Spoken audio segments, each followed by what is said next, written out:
The story of Napoleon's rabbit attack in 1807 is a fascinating and humorous chapter in the life of one of history's most legendary figures. Here's a deeper look into the bizarre event. In July 1807, Napoleon had just concluded the Treaty of Tilsit, a significant diplomatic achievement that ended hostilities between France and Russia during the Napoleonic Wars.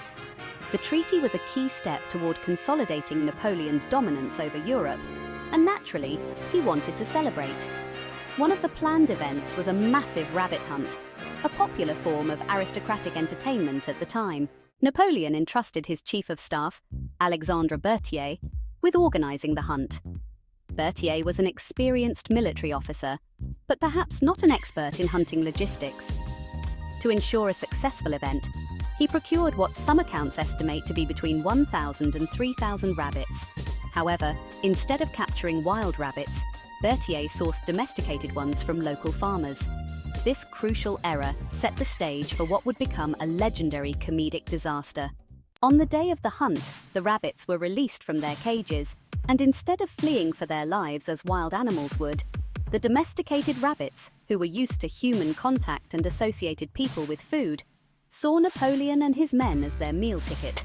They swarmed toward the hunting party in large numbers. At first, Napoleon and his entourage thought it was funny.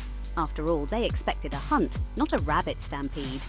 But when the horde of rabbits didn't stop and more kept coming, the situation turned from comical to chaotic. The rabbits surrounded the party, hopping onto their feet and swarming their legs. Napoleon's retreat. The rabbits were persistent, and their numbers overwhelmed Napoleon's party. They reportedly tried to beat them off with sticks and riding crops, but it was no use. The wave of rabbits was too much. Napoleon, who had commanded armies and defeated empires, was forced to retreat. He fled to his carriage for safety, but even then, the determined rabbits reportedly jumped into the carriage after him, still trying to reach the emperor. Why it happened?